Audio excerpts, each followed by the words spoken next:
Her own father called her a woman of easy virtue. Her mother said, "I am ashamed that I gave birth to you." And the guy who swore he loved her just sat there, staring at the table, while his mom slid an envelope across it to fix the problem. She was 22, she was pregnant, and 5 minutes later, she was standing outside in November with one bag.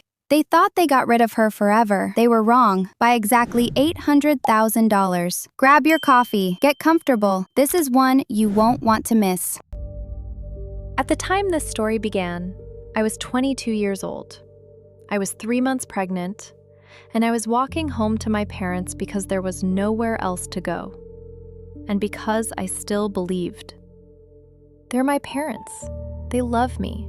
No matter what, they're my parents.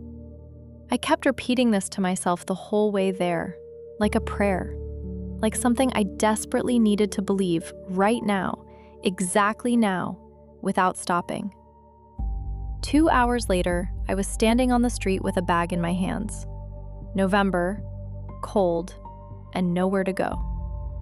But let me start from the very beginning. Before I continue, I'm curious how many corners of the world are listening to my story right now. Drop a comment and tell me where you're from. My name is Ashley.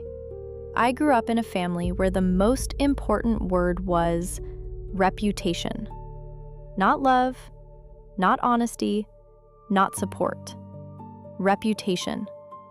What people would say. How the family looked from the outside. What name we carried and how that name sounded in our town. My father, Derek Harper, was a man people respected. He worked hard his whole life, kept the house in order, never made a scene in public, always waved to the neighbors, always paid his bills on time. On the outside, an upstanding man. Inside our home, he was different. Rigid, cold, with an iron conviction that his word was final and that everything in this family existed to maintain the image he had been building for decades. My mother and I were part of that image, pieces of furniture. My mother, Lynn, was a woman who had long since stopped having opinions of her own. Maybe she had them once. I don't know. I wasn't there for those years. For as long as I could remember, my mother lived in my father's shadow, agreed with everything he said, looked at his face before answering any question, as if she was checking her reaction against his expression. I used to think she was just gentle. Then I realized she had simply chosen comfort over everything else. That's different. That's so much worse. I knew the rules of that house from childhood. Good grades, right clothes, right friends. No scandals, no shame, nothing that could cast a shadow over the Harper family name. I tried. I was a good girl for a very long time. At 21, I got a job as an assistant agent at a small real estate agency, and for the first time felt like I had something of my own work, my own small victories, my own money that I earned myself. I wanted to get my license, become a full agent, save up for my own place, and finally breathe outside of a house where you always had to be perfect. A simple plan. And then Nolan showed up, and the plan fell apart. We met at a work party. A colleague brought him as her +1. Tall guy with the kind of smile that makes the whole world seem slightly ridiculous, and that's okay. Nolan Chase.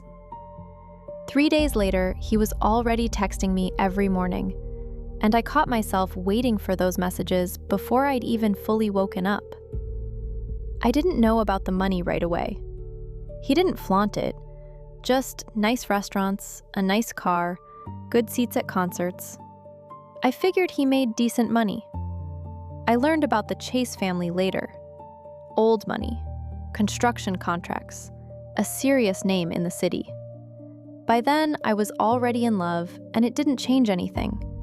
Or so I thought. My parents found out about him a month in.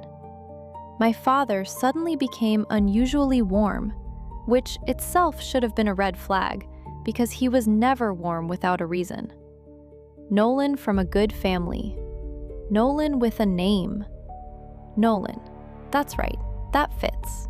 That looks good. We dated for a year. Openly, normally, genuinely. He was tender and attentive. He remembered details. He knew how to listen. Once we drove out of the city and stopped by a river, and he told me he had never met anyone like me. I laughed and didn't say anything clever back, just sat beside him and thought, this is it. This is what it feels like when it's right. I think about that day very often, especially later, when everything fell apart. I met his mother a few times, Diana Chase, an impeccable woman. Right clothes, right smile, right words. Polite to me, coldly polite. She looked at me the way you look at something you haven't decided whether to buy yet. I chalked it up to her personality. I was wrong. I took the test in the morning, alone in the bathroom before work. I stared at 2 lines for probably 10 minutes without moving, then slid down the wall and sat on the cold floor for just as long. Then I got up, washed my face, and called Nolan. He came over within the hour, sat down beside me, took my hand, said, "Don't worry, give me a couple of days. I need to think. Everything will be fine." His voice was calm. I decided that was a good sign, that he just needed to gather his thoughts, that we'd figure it out together. For 3 days, he responded in short texts. "Busy, can't today. Let's talk Sunday. Come over to Mom's, we need to talk, all of us together." I dressed up that Sunday, even put on makeup. I thought, family talk, we're making plans. Maybe everything is fine. Maybe they want to be supportive. I was so naive that it still physically hurts to remember. At the table sat Diana, Nolan, and a man I didn't know. Nolan introduced him briefly, the family lawyer. I felt something tighten inside me, but I still didn't understand, didn't fully realize.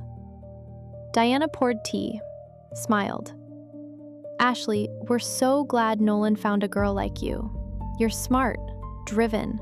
That's exactly why I want to speak with you honestly, without unnecessary emotion." The lawyer placed an envelope on the table. White, thick, sitting on the white tablecloth like something completely routine. "Nolan is young. He has big plans ahead of him. This isn't the right moment," Diana continued in that same even voice, as if reading from a script she had memorized beforehand.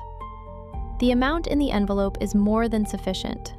You can start over, without unnecessary complications. This is the best outcome for everyone." I stared at the envelope, then at Nolan. He was staring at the table. That's when I understood everything. Not about the envelope, not about the money, but about him. He was sitting next to his mother and the family lawyer. He knew what was in that envelope. He had arranged this dinner, or let his mother arrange it, which amounts to the same thing, and he was staring at the table. Couldn't look me in the eyes. A year together, and he was staring at the table. I stood up, didn't take the envelope. "No," I said. One word. I turned and walked out. I heard Diana saying something to the lawyer behind me, calmly, matter-of-factly, as if this was just a business meeting that hadn't gone according to plan. Not one unnecessary movement. Not one unnecessary emotion. Outside, I walked to my car, got in, closed the door, hands on the wheel. Through the window, an ordinary evening, people walking by, life going on as if nothing had happened. My phone buzzed. Nolan. I stared at the screen until it stopped. Then I started the car and drove home. I thought, I'll tell them everything. They'll understand. We're family, and I needed the support of my real family now more than ever. That was my biggest mistake of that evening. My father was sitting in his armchair when I walked in. in the same position he'd sat in every evening for 20 years. But the television was off, and he was looking not at the screen, but at the door, waiting. My mother stood in the doorway between the living room and the kitchen, arms folded, face closed, and I understood that they had already spoken to each other, already knew something or suspected, were already prepared. I told them everything. The pregnancy, calling Nolan, 3 days of waiting, the Sunday dinner, the lawyer, the envelope, my refusal. While I spoke, my father didn't move, sat with a straight back and looked at me with an expression I still remember to this day. Something between disgust and cold fury, like a man who had long been waiting for something like this to happen and had finally been proven right. When I finished, the room was very quiet. You could hear the faucet dripping in the kitchen. My father stood up. "Here's what's going to happen," he said, and his voice was that voice, quiet and firm at the same time, the one I had feared since childhood. "Tomorrow morning you go and you take care of this problem. I'll pay. We'll find a doctor. It'll all be quiet. Nobody will know anything. In a week, this is over, and life goes on." I felt something rise inside me. Not hysteria, not tears, but something hard and cold, like a rod that had suddenly appeared where there hadn't been one before. "I'm not going to do that," I said. "You're not going to," he repeated quietly. "No." "Ashley." He took a step toward me. "I'm not asking you. I'm telling you. You live in my house. You eat my food. You exist on my money. You will do what I say as long as that is true. Tomorrow morning. This is not up for discussion." "This is my child," I said. "And I'm keeping it." That's when he exploded. "Your child?" His voice shot up so sharply that my mother flinched behind him. "You got knocked up like a cheap whore by a guy who already showed you the door. And you're talking to me about your child? Do you understand what you've done? Do you understand what people will say? What they'll say about this family, about our name, about me? Did you think about anyone besides yourself for even 1 second?" "I was thinking about the baby." "That is not a baby." He stepped closer, and I could see the veins in his neck, see him clenching and unclenching his fists. "That is a disgrace. That is my mark of shame. The shame of this family. The shame of our name. I have contracts. I have business partners. People I've done business with for 20 years. You think they're going to deal with a man whose daughter acts like a cheap prostitute? You think I'm going to let you drag this into my house?" "Derek," my mother said quietly behind him. "No, Lynn." He turned sharply to her. "No. We already talked about this. You know what needs to be done." And back to me. He came up close. I could see every line on his face, could see the whitened knuckles of his clenched fists. "Either you go tomorrow morning and take care of this problem, or you pack your things and get out of this house. Today. Right now. With your worthless offspring. Choose." The room went very quiet. I looked at my mother. Right then, that moment, I looked at her and waited. 1 second, 2, 3. Waited for her to say a single word, make a single move, for something maternal to wake up inside her, for her to remember that I was her daughter, that she held my hand when I was 7 and sick with strep throat, that she cried at my graduation, for her to remember any of it. My mother straightened, looked at me directly, and spoke, in a firm voice, without tears, without hesitation, like someone who had made their decision long ago and was now simply stating it. Your father is right, Ashley. We gave you everything we could. We worked, we believed in you. We thought we raised a smart girl who understood how to live properly. But you only think about yourself. Always. For as long as I can remember. Only about yourself. Your father and I spent our whole lives building this family, this name, this home. And you're ready to throw it all away in one evening. Do you think about that? Do you think about what will happen to us? What people will say? What it will be like for us to live with this? She paused, then added, calmly, without drama, as if it were the most obvious thing in the world. I am ashamed of you. I am ashamed that I raised someone who does this to their family. 3 words. I am ashamed of you. My mother. My mother, who had known me from the first minute of my life, looked me in the eyes and said this in a firm voice without a single tear. I understood in that second that there would be no support, that I had come here with hope, and there was no hope, that these 2 people standing before me had made their choice long ago, and I was on the other side of it. Fine, I said. I stood up, walked to my room. Through the wall, I could already hear my father on the phone, his voice calm and businesslike, almost friendly. Yeah, Phil, listen.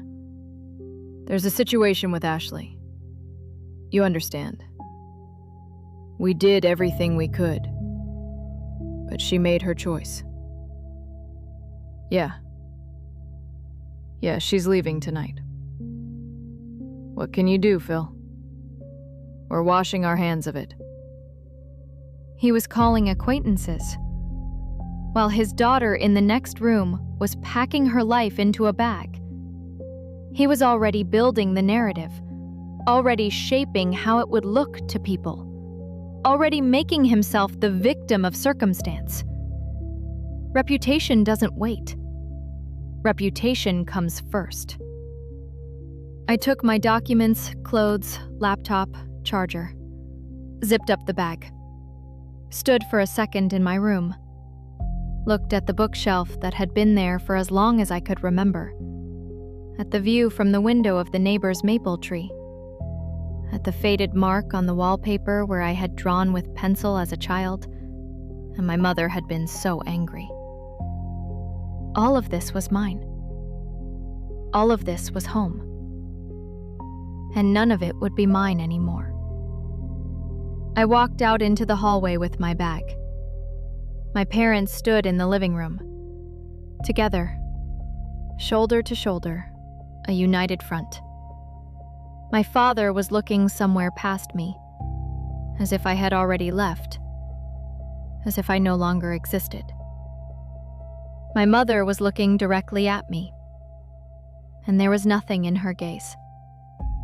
No struggle, no doubt, no, wait, maybe, nothing at all. I looked at her one last time. One heartbeat. Her last chance. She didn't move. I opened the door and walked out. The lock clicked behind me.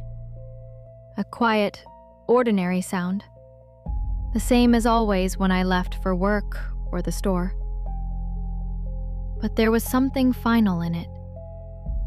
Like a period at the end of a sentence. Like a door that had closed forever. November. The cold air hit immediately. Sharp, hard in the face. The streetlight on the corner flickered as always. It had flickered for as long as I could remember. Through the neighbors' windows, lights were on. Somewhere a television was playing. An ordinary evening. Nobody knew. Nobody cared. I sat down on the porch steps with my bag at my feet. Took out my phone. Found Brittany. Britt, I have nowhere to go. She didn't ask anything. She said, I'm on my way. Wait for me. I put my hand on my stomach. It's okay, I said out loud. To no one in particular. To myself or to her. The tiny being who didn't yet know what was happening. We'll be okay. I didn't know then how hard it was going to be. But I said it. And it was the truth. The first months I won't describe as beautiful, because there was nothing beautiful about them. There was a room in a stranger's house in exchange for cleaning and cooking. There were 3 part-time jobs running simultaneously. There was a notebook where I tracked every dollar: rent, food, doctor, what's left. What was left was not much, but it was something. Nolan sent $200 to my bank account. No message, just a transfer, as if that was enough, as if a year of my life and a living child inside me were worth $200. I stared at the notification for a long time. Then I sent it back, wrote one word: no. Nothing from him after that. Grace was born in April. I took a taxi to the hospital, called it myself, paid for it myself. Brittany showed up anyway and sat with me for 8 hours without saying anything clever. Just sat there. That was exactly what I needed. A girl, healthy, screaming so loud the nurses looked at each other and laughed. I held her and thought, there you are. This is who I didn't trade for a check in an envelope. I passed my real estate license exam on the second try. I failed the first time because I hadn't slept in 2 days while taking care of a sick baby. I walked out of the exam room, cried in my car for 20 minutes, and signed up for the next one. Passed it on the second try. That's all you need to know about those years. I fell, I got up, I kept going. But there was one thing. One night I can't tell briefly. Grace was 1 year and 4 months old when her temperature spiked. Fast, sharp, almost 104. The nurse hotline said to get to the emergency room immediately. Taxi, 40 minutes waiting time. I picked Grace up, wrapped her in a blanket, went outside and caught the bus. Night, almost no one in the car. Flickering fluorescent lights. Grace burning in my arms and looking at me with those eyes. Mom, I feel bad. What's happening? She couldn't really talk yet. She just looked at me. In the ER, there was a line. We sat for almost an hour and a half. Grace was whimpering quietly, not crying out loud, just whimpering, and that was worse than if she had been screaming. I took out my phone and called my mom. 4 rings. Ashley? Mom. I was trying to keep my voice steady. We're in the ER. Grace has a temperature of almost 104. I needed to tell someone. We're alone here. A long pause on the other end. "Ashley," my mother said quietly, almost in a whisper, "your father doesn't know I picked up." I closed my eyes. I can't talk. Dial tone. I sat there holding the phone, listening to the dial tone. Then I put it in my pocket, adjusted Grace's blanket, pulled her closer. "It's okay, baby. Mommy's here." That was my rock bottom. I knew it right then. In that waiting room, with a burning child in my arms, with a dial tone in my ears. It doesn't get lower than this. Because there's nowhere left to fall. The only way left was up. And I went. 3 years passed. I was 26. My own apartment, small but mine, not a single square foot belonging to anyone else. Grace was in preschool. I was working as an agent at a good agency, steady, honest, mine. I thought about the next deal, about Grace needing winter boots, about wanting to take a trip somewhere in the summer, for the first time in years. I barely thought about Nolan, barely thought about my parents. Life had become mine, finally, completely mine. That's when Margot appeared. An ordinary day. A new client wanted to sell a house. A big house, good commission. I took it. Margot. 54 years old, a lawyer, sharp and precise. No fluff, just business. I liked her immediately. Several working meetings. Gradually, she began warming up to me. Sometimes we stayed for coffee after, talked about more than just the deal. She mentioned once that I reminded her of someone. She didn't say who. On the 4th meeting, we were going through the house before listing, taking down personal items, family photographs. Margot was taking frames off the wall. One fell. I picked it up from the floor. A family at a holiday dinner table. A woman in the center, straight back, cold smile, impeccable. Next to her, a young man who looked about 18 in the photo. But I recognized that face immediately. I would have recognized it at any age, in any light, no matter how many years had passed. Nolan. I held the photograph and didn't move. I don't know how many seconds passed. Margot was watching me. "Do you know him?" I raised my eyes. I did, a long time ago. Something shifted in Margot's face, barely visible, as if something clicked inside her. She slowly took the photograph from my hands, looked at it, placed it face down on the table. "Tell me," she said quietly, "please." And I don't know why, maybe because she said please, maybe because there was a weight in her voice that doesn't happen by accident. I told her. For the first time fully, without leaving anything out, to a stranger. Margot listened without interrupting, sat very straight and listened. And the further I got, the more her face changed. Not pity, something else. Something dark and heavy rising in her while I spoke. I could see it. When I finished, a long silence. Margot stood up, walked to the window, stood with her back to me for a long time. "I am Diana's sister," she finally said. "Nolan's mother." Her voice was even, but even as if through effort, through clenched teeth. "We haven't spoken in 6 years. I left this family because I couldn't watch what she did to people. Methodically, coldly, with a smile. A pause. I didn't know about you specifically, but I knew she did this. And I just left. I thought, if I'm not around, at least I'm not part of it." She turned, and I saw something on her face I hadn't expected. Guilt. Real, living, heavy guilt. "There was another girl before you," she said quietly. 7 years ago. Diana did the same thing. An envelope, a lawyer, clean and quiet. That girl took the money and disappeared. I knew about it. I did nothing.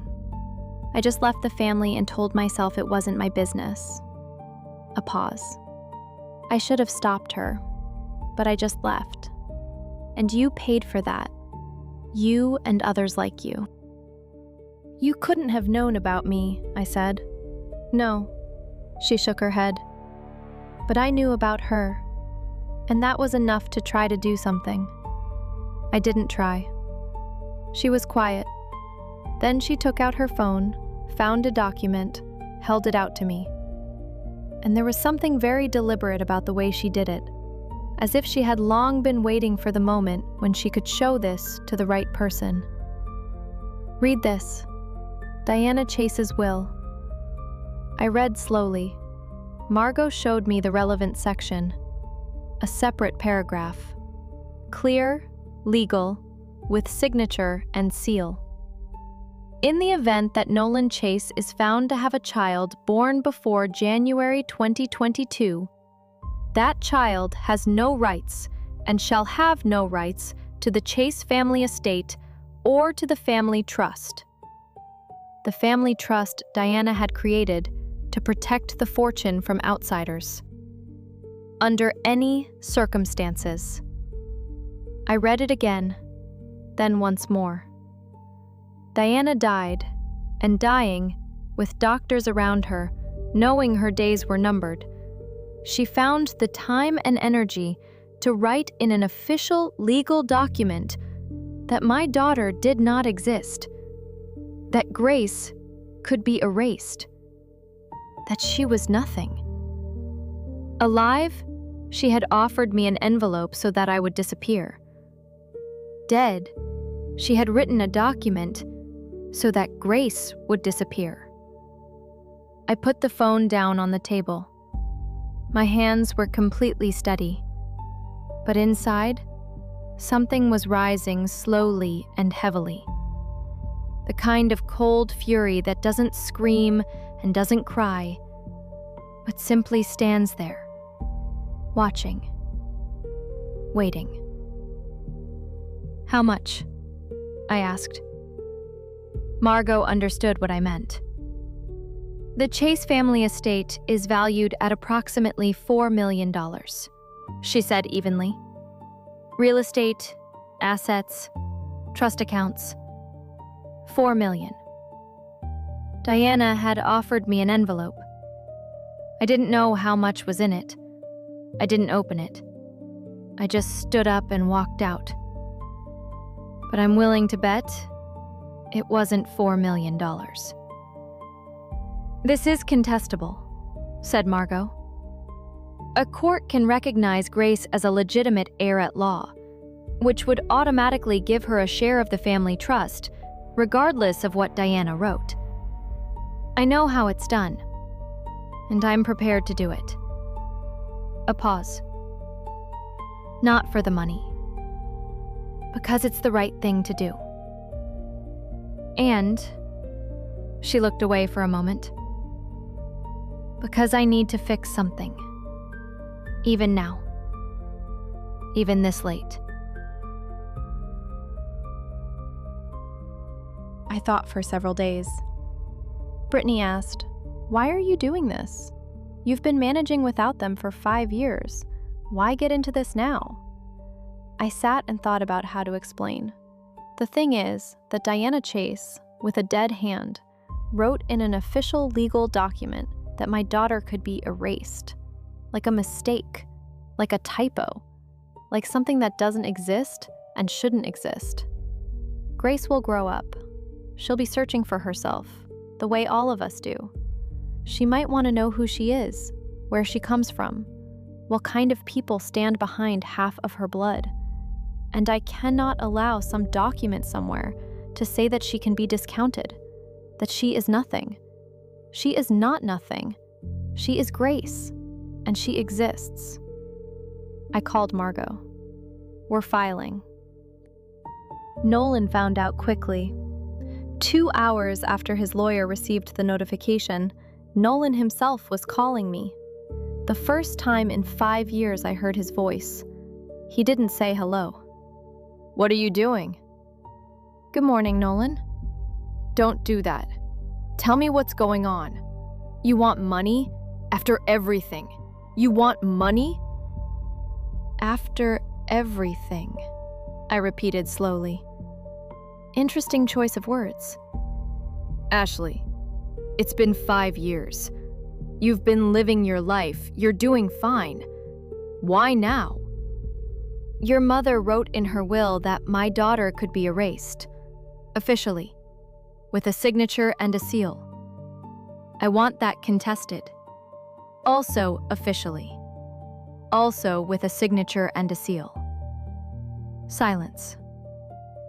Listen, I'm sorry about what happened. I really am. I was young.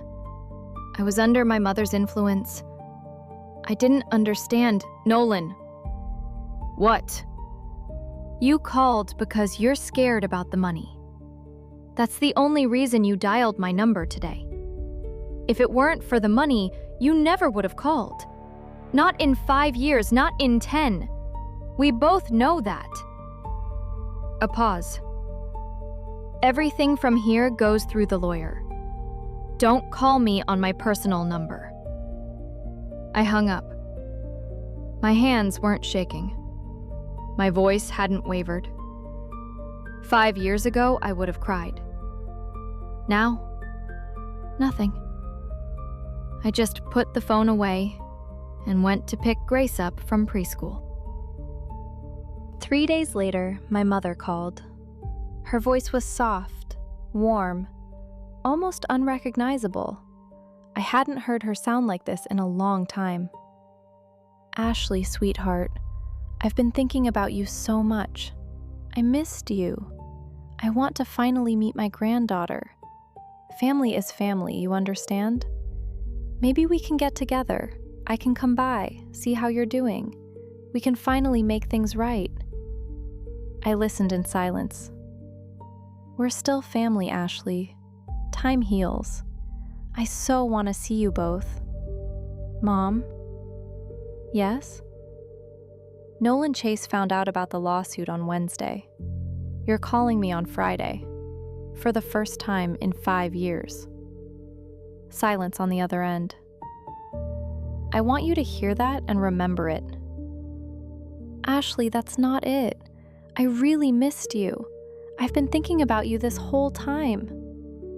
Mom, Grace is not an ATM, and neither am I. I hung up. The trial took 7 months. The first thing Nolan's lawyers demanded was a DNA test. Nolan stalled as long as he could, but the court ordered it. The result? 99.9%.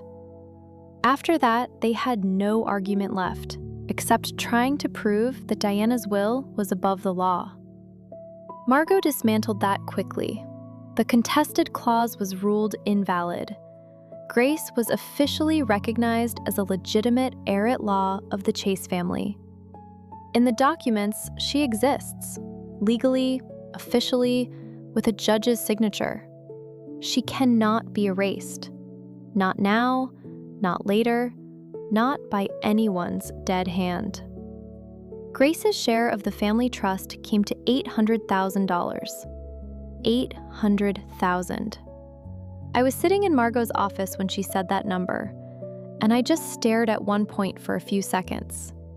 The woman who called my daughter a disgrace was funding her future from the grave, against her will, by court order. I think about that sometimes, and I can't help but smile. I put the money into a trust fund in Grace's name until she turns 21. Locked, protected, hers alone. She'll grow up and decide what to do with it herself. Maybe education, maybe her first home. That will be her choice, not mine. My job was to make sure she had a choice. Nolan tried to appeal, hired another lawyer, filed a counter motion, dragged it out as long as he could. Nothing came of it. The last I heard through mutual acquaintances, he had sold one of his apartments to cover legal costs. Diana spent decades building that fortune. Nolan started losing it within the first year of trying to erase my daughter. Justice sometimes moves slowly, but it moves. It's evening now. Grace is sitting at the table drawing, something orange and very serious. She always draws with the expression of someone doing the most important work in the world. I'm sitting beside her with coffee, watching her. She looks up. "Mom, is this pretty?" I look at the drawing. 2 orange ovals, a few lines, something undefined but very confident. "Very pretty. What is it?" "It's us," she says seriously. "You and me." I look at the 2 orange ovals, at this little girl sitting across from me, drawing herself and her mom in orange because orange is her favorite color. "Looks just like us," I say. She laughs, loudly, filling the whole apartment, throwing her head back. That's how children laugh when everything is genuinely okay. I look out the window. Outside, it's getting dark. A quiet evening.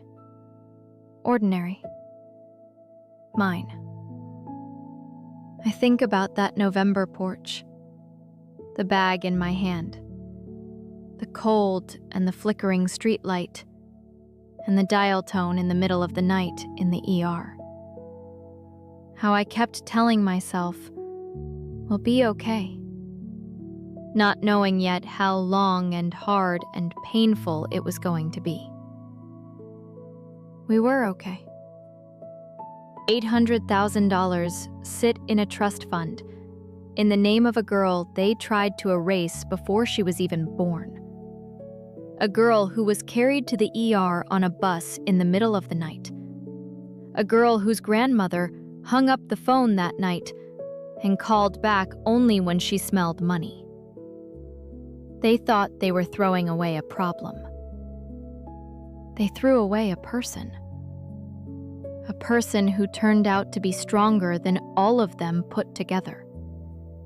Stronger than a father with his reputation. Stronger than a mother with her shame. Stronger than Diana with her will. Stronger than Nolan with his cowardice. Grace shows me a new drawing. Now, between the 2 orange ovals, there's a small squiggle. "Who's that?" I ask. She looks at me like I'm asking the most obvious question in the world. "That's the cat. We're getting a cat, right?" "Yes," I say. "We're getting a cat." Grace runs off happily. I watch her go. Diana Chase spent her whole life building a fortune and protecting it from people like us. From girls without a famous name and without money, who weren't good enough for her son. Her granddaughter will receive a portion of that fortune when she turns 21. And she'll spend it however she wants. That's the whole revenge. She lives. She exists. She is Grace. And she cannot be erased. That's enough for me. You know what's the most telling part for me? Her mother didn't call for 5 years. Then Nolan found out about the lawsuit. And suddenly, she missed her daughter. Funny how that works. Tell me in the comments, what would you have done in her place? Would you have fought back like Ashley did? Or would you have just walked away forever and never given them another second of your life? This was Effie Revenge. Subscribe and stay with me.